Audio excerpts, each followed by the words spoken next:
Grabe, ito na ata ang pinakamahabang video na popost ko right now. Kasi itong laban na to umabot ng 27 minutes. Kasama ko kasi dito yung pinsan kong bata, grade 2. Siya yung susupport si Florin. Ako naman yung baliya.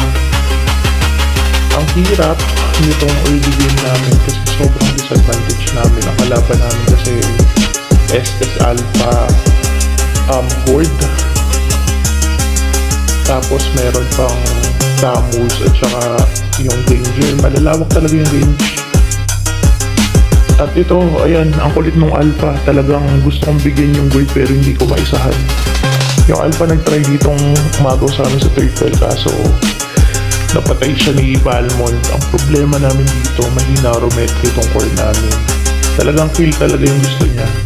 Which is yun yung pinakayoko kapag nakipaglaro sa mga random. Kasi ang hirap pag hindi ka man lang nag-objective. Gets ko naman na okay yung nakakapatay siya. Kasi nga, magkakaroon ng opportunity yung mga tao or yung mga kasama namin na makapag-push dun sa mga lanes nila. Pero ang problema kasi dito, hindi lahat dito is basta-basta yung mapapatay. Like, Estes, Alpha, baka siya pa yung mapatay sa loob ng domain niya. Kita mo, nakuha na naman ni Alpha. Hindi talaga kami makakontest sa turtle. Maliban lang doon sa isang si Balmond lang nakakuha. Tapos ito pang bird, napakababa ng CC. Maya talaga siyang nag-SS. At ako pa talagang trip niyang SS-an. Lahat sila ang kukunat tapos ang aasim ng mga kalaban. Grabe. Nag-aasim sila dito pero kasi ang dami na lang napatay. Ako na nga lang naiwan dyan. Medyo feeder na dyan yung bata na kasama ko. At yung Iksha at yung Balmond. Basically, kami lang dalawa nung game yung medyo maganda-ganda yung score. Kahit pa paano, hindi kami basta-basta namamatay. Eh, ang pinagtatawanan nila kami dito, yung maya na kasi yung patay namin. Kasi isipin mo, 6 ang score namin, 16 na sa kanila. Butin lang hindi ako basta-basta napapatay na itong board. Pero kung papansinin mo, gusto niya talaga akong tapusin no? Akala mo naman talaga, kaya niya ako, di ba? Kaya mo ba ako, Gord? Hindi mo ko kaya, boy. So, yan. Dito, tinatry ko man lang mag-tier para maka-item ako. Kasi nga, ang hirap pag wala kang item. So, tuloy-tuloy lang ako dito. Ang ginagawa ko, item, tapos itatry ko lagi i-push yung gold. Kasi siya talaga yung pinakalakas ng damage. Kawawa kami. Ayan, di ko pa siya nabigyan. Tapos ako pa ata mabibigyan dito. Papasok kasi dito yung Alpha tapos babalik pa yung board na yan Ang hirap nga tingnan mo. Hindi naman ako nabigyan ng Alpha pero kitang-kita mo diba, medyo kawawa kami. Mamamatay pa ata itong isang kampi. Yan, magtika na dun boy. Yung Balmond namin, palag ng palag. Unstoppable na yung Alpha. Tapos yung Iksha namin, hindi siya makatapos ng buhay ng kalaban. Kita mo, naka-SS siya, naka-SS yung board, pero siya pa rin ang talo. Grabe, di ba? Isipin mo ba naman, Estes, kasi katapat namin, hirap na hirap kami, grabe. Ayan, ang daming kaka-clash. Kaya tingnan mo, yung board, basta na lang kahit sino. Kasi ang baba nga ng cooldown niya, may SS niya sa amin. Hindi talaga siya basta-basta natatapos. Hirap na hirap kami dito, 11:24 yung standing namin, 10 minutes. Aping-api kami, naka-first lord na sila. Kaya try namin bumawi, ayun yung Iksha, nagtatry mag-SS. Pero talagang kami natatalo pagdating sa labanan. Pagdating sa salpukan, talo kami. So sabi ko dito sa mga kampi ko, tryo natin yung lord, tapos i-defend muna natin yung inhibitor. Kasi kailangan hindi kami mabasagan. So tingnan mo, halos kompleto pa yung towers nila. Ang ginagawa nga nung Yin namin, since ideal naman talaga sa Yin na solo muna siya. Dahil dun sa emblem niya na pang solo naman talaga, pang 1v1.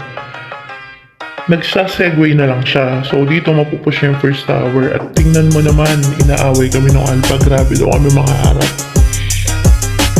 So sinabihan ko siya dyan na huwag siyang masyadong mayabang kasi ang laman na kasi ng Skypiercer niya 17 So, ibig sabihin, hindi siya ganun kasakit. Nakakapatay siya, madami siyang nakikill, pero from time to time napapatay siya.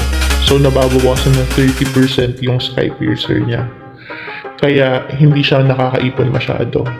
So dito, basag na kasi yung mid lane namin, so medyo nahihirapan na din kami mag-def, pero tinatry naman namin na i-def pa. Actually, akala ko matatalo naman na kami dito kasi tingnan mo naman, no, ilan lang yung tower namin, dalawa. Ilan pa yung tower ng kalaban, dalawa ang nabawas. So, hirap na hirap talaga kami dito. At yung Gord, ayaw talaga akong tantanan, ako talagang first target niya na unang matupok dito. Ako lang kasi sumasagot sa mga kampi ko eh. Tsaka yung Balmond pala. Eh, yung Balmond feed na din yan eh. Tsaka tong Florin namin, yung bata.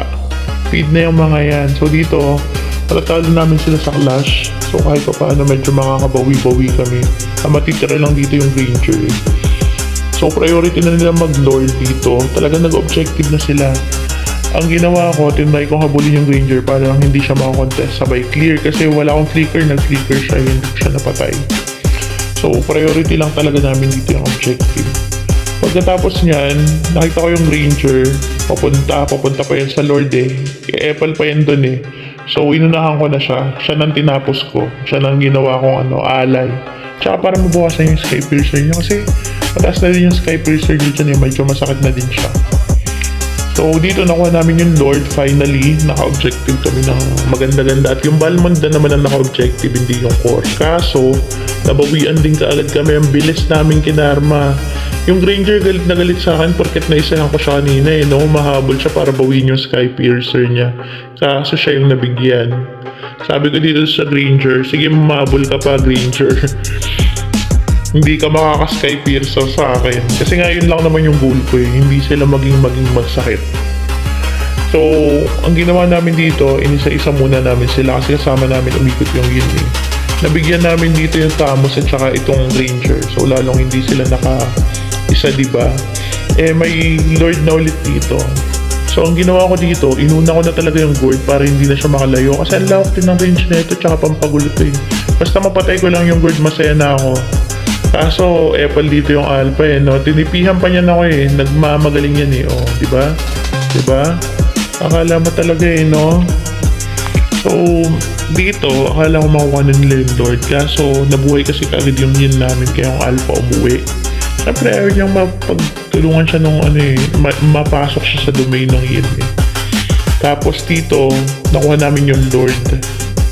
So, swerte kahit pa paano, na-push namin yung dalawang side dun sa Lord na una namin nakuha tsaka itong pangalawa.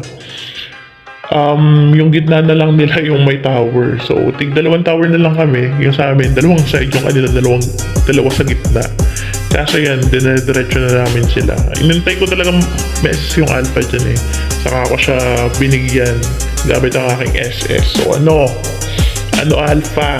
Anong pinagyayabang mo kanina ha? Yan, binay ko na siya dyan. Sabi ko, grabing mangarap. At yung Tamos, gusto pa niyang pumalag. Pero wala, panalo na kami dito. Amin na to, wala na kayong magagawa. Bye guys! Victory!